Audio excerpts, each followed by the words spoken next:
Sa bawat paglalakbay na walang humpay, may mga paraisong maghihinto sa atin upang tignan at humanga sa ganda ng tanawing nakikita. Pero may masigit pa sa ganda ng kalikasang nakikita. Ang tunay na nagbibigay kulay sa ating paglalakbay ay ang mabuting gawa na ibinabahagi natin sa bawat isa. Ang kabutihan ay hindi nasusukat sa laki ng nagawa. Minsan, sapat na ang magandang ngiti, kusang pagtulong sa kapwa o isang salitang nagbibigay ng pag-asa upang mabago ang araw o maging ang buhay ng isang tao. Katulad ng ilog na patuloy na malinis na umaagos, kalmadong dagat na kagandang pagmasdan at mga punong walang sawang nagbibigay ng lilim, ang kabaitan ay hindi kailangang isumbat o hindi naghihintay ng kapalit. Ito ay kusang ibinibigay. Sa bawat kabutihang ating ginagawa ay may mabuting mangyayaring tiyak na babalik. Habang tinatahak natin ang iba't ibang daan, pinupuntahan ang mga gandang paraiso at tinutuklas ang kagandahan ng mundo, naway hindi lang magagandang tanawin ang tumatak sa atin, kundi mga aral na nagpapabuti sa ating pagkatao. Dahil sa huli, ang mga lugar ay maaring makalimutan. Ngunit, ang kabaitan na ipinadama natin sa iba ay mananatili sa kanilang puso magpakailanman.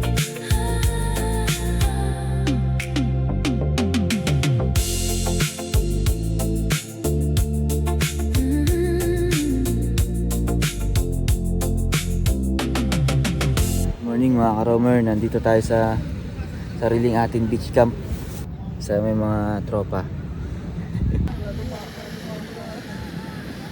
Ito ang aking view ngayon. Yeah, morning. Naka-apport natin, oh. Pre, ang gagawa mo dyan? Para ang lokal, ah. Sunset ba? Ano, laso? Gandang sunset, oh. Chu! Ito yung mga magandang hybrid ng aso. Tawag dito, Tiger Commando. Chu! Hybrid yan. Hybrid, no? Pakyan ng bundok. Ay wala ako na parin yan. Morning, good morning mga ka-roamer. Kape tayo. Binigyan tayo ng magandang panahon kahit tagulan. Naway mamaya, hindi umulan.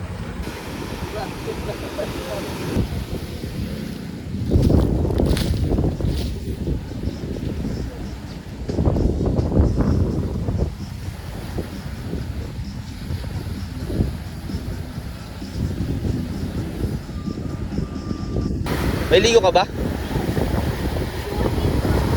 Lakad tayo. Lakad tayo. Lakad tayo dito sa tabing dagat mga ka-roamer.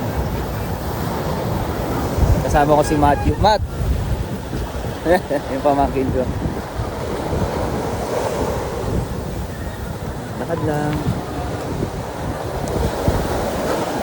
May perlas, Matt, ah. Nakakita pa ng perlas, ah. Ito, nakakanangin isda, oh.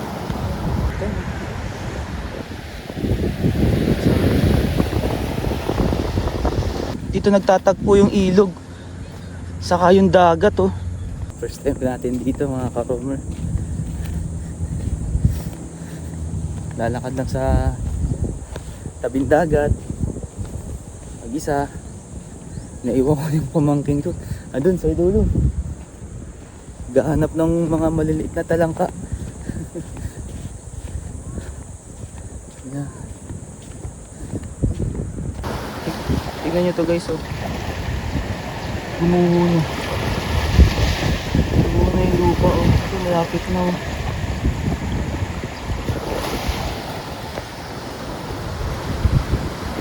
Kaya tayo sa may dulo. Kaya balik na tayo. Kaya tayo sa campsite. Lakad namin, oh.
Matapos naming magligpit ng aming mga gamit at makakain ng almusal ang bawat isa, ay handa na ulit kami na simulan ang isa pang malupitang adventure.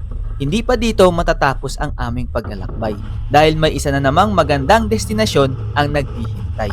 Mula sa isang napakagandang spot, tutungo naman tayo sa isa pang likas na yaman ng Sariaya, Quezon, ang Taklang Anak River. Kilala ito sa malamig at napakalinaw nitong tubig, tahimik na paligid, napapaligiran ng mga naglalakihang mga puno, preskong hangin na siguradong nagbibigay ng saya sigla sa sino mang bibisita. Kaya samahan nyo kami, puntahan natin ang isa na namang nakatagong ganda ng Sariaya at alamin kung bakit isa ito sa mga lugar na sulit na puntahan.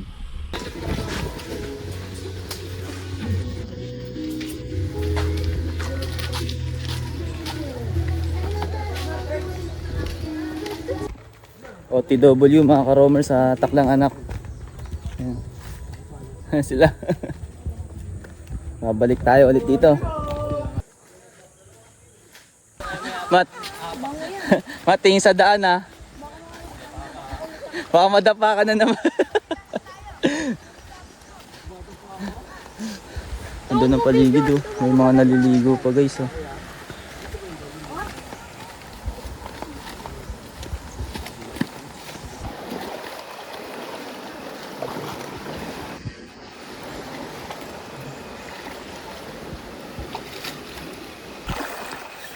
Lamig ng tubig. Lamig. Alam. Tayo pre oh. Dun oh. Sa may lilim. Tayo sa may lilim oh. May gitna. Dito lang pakailas yan. Oh, yun. Doon tayo malalim. Yung cottage ay 300 pesos. Lamig ng tubig guys. Nature tripping talaga to.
Gentle voice that asks for love always. This is the light of nature, a song of earth and sky above, so beautiful to hear. Every tree and every ocean, a wonder to behold. This is the light.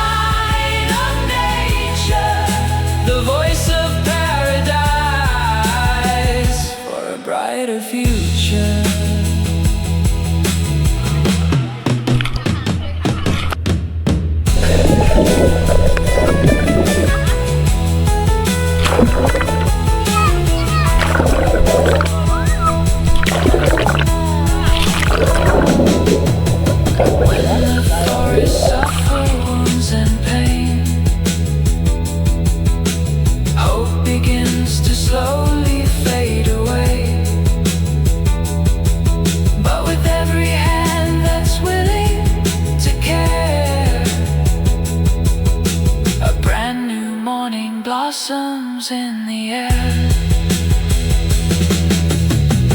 From the mountains to the rolling sea, nature shares one message on the breeze. Love and care are what she truly needs to keep her beauty living endlessly. This is the line of nature, a song of earth and sky above, so beautiful to hear. Every tree and every ocean, a wonder to behold.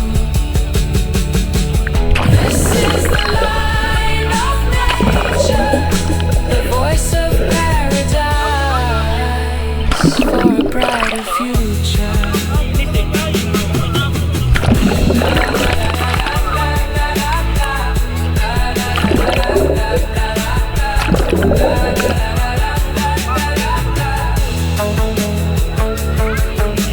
Listen to our calling every day, in every wind and every drop of rain. The line of nature is also the line of our generation and future.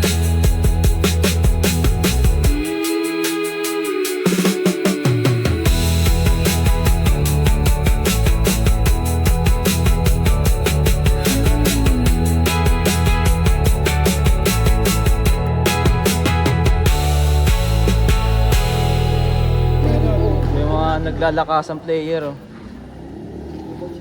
Yung coach. 200,000. Coach yan, si coach. Hindi na ano pangalan mo kasi si ano? Si Jeremy G. Jeremy G. Bilis tumalon, mataas tumakbo. Pagpapatuloy ng aming paglalakbay dito sa Sariaya, Quezon, nagkayayaan ang bawat isa na dumayo ng basketball. Isa ito sa mga bagay na talagang nagpapabalik sa amin sa masasayang alaala ng aming kabataan. Ngayon ay bibihira na lang kami makapaglaro ng basketball. Naging abala na ang bawat isa sa kani-kanilang trabaho, pamilya at iba't ibang responsibilidad sa buhay. Kaya ngayon, habang nandito kami sa Sariaya, sinamantala namin ang pagkakataon para muling makapaglaro. Ngayon, tetestingin nating muli ang lakas, bilis at tibay ng aking mga kasama. Tignan natin kung kakayanin ba naming makipagsabayan sa mga lokal dito sa sentro ng Barangay Bukal, Sariaya, Quezon. At syempre, nang makita namin ang mga makakalaban, aba, bigla na tahimik ang mga player namin. Mukhang malalaki ang pangangatawan at halatang sanay na sanay sa laro. Parang biglang nanliit ang tingin namin sa sarili namin. Pero ayos lang yan dahil alam naman nating hindi nasusukat sa tangkad o laki ng katawan ang husay sa basketball. Kaya tara na, tingnan natin kung tatagos ang aking mga kasama.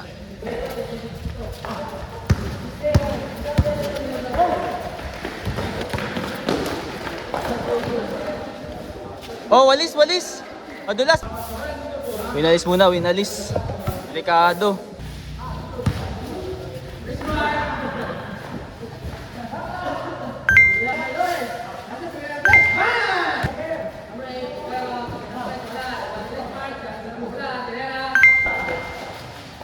Lamang na yung kalaban, 5-2 na.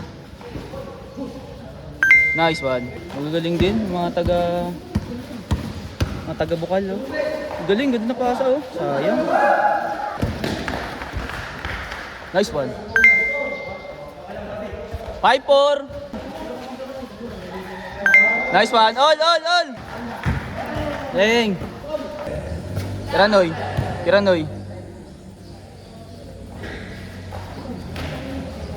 Nice. Isa. Patay, sure goal.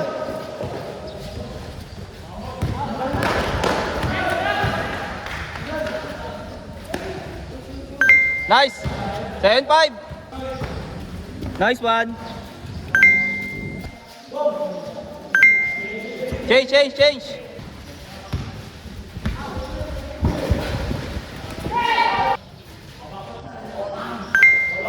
All.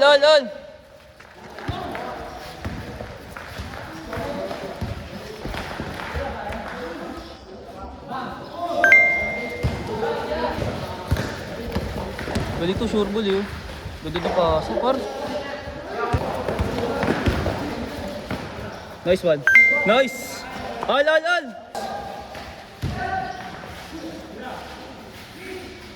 Nice! Nice one, Bong. Galing mo. Wala mo. Nice one, Bong. Tira mo, sure mo. Nice! Dalawa! Dulas par. Pre, ingat ha.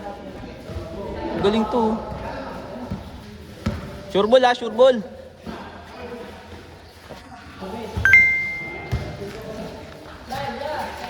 Isa.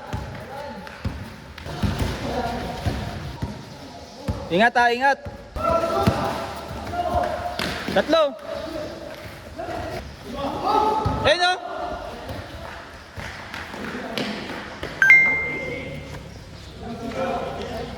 Lamang yung dayo ng tatlo.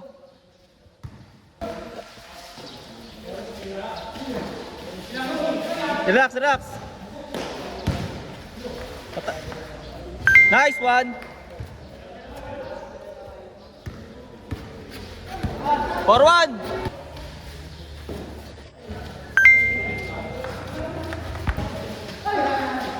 Foul.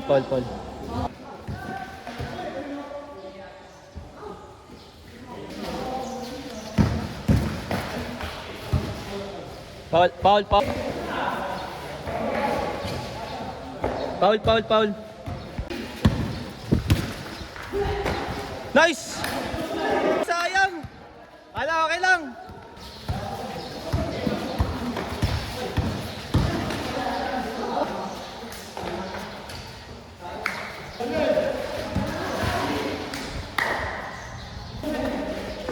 Dulas.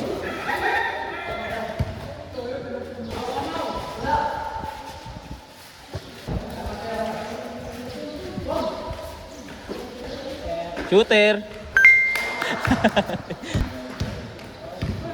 Score 5-2. 5-2.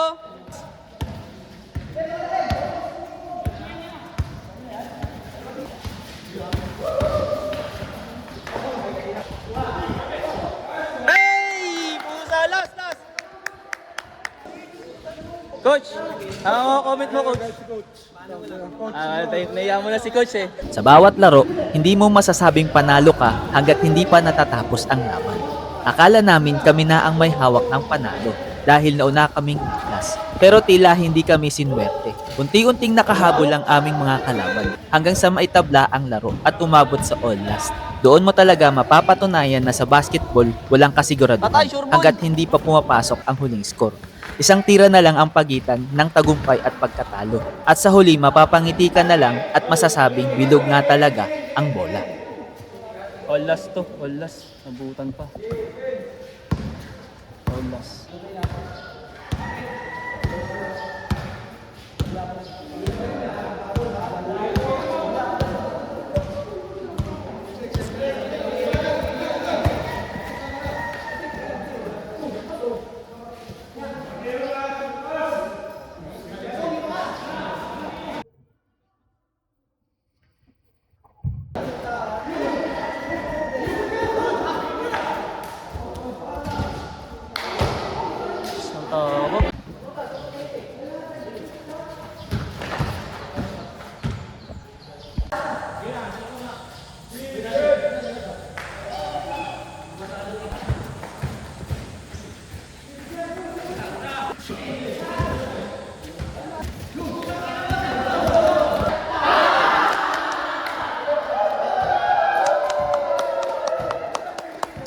Okay, nice G pa rin, nice G. Pre, nice G. Oh, pre, nice G.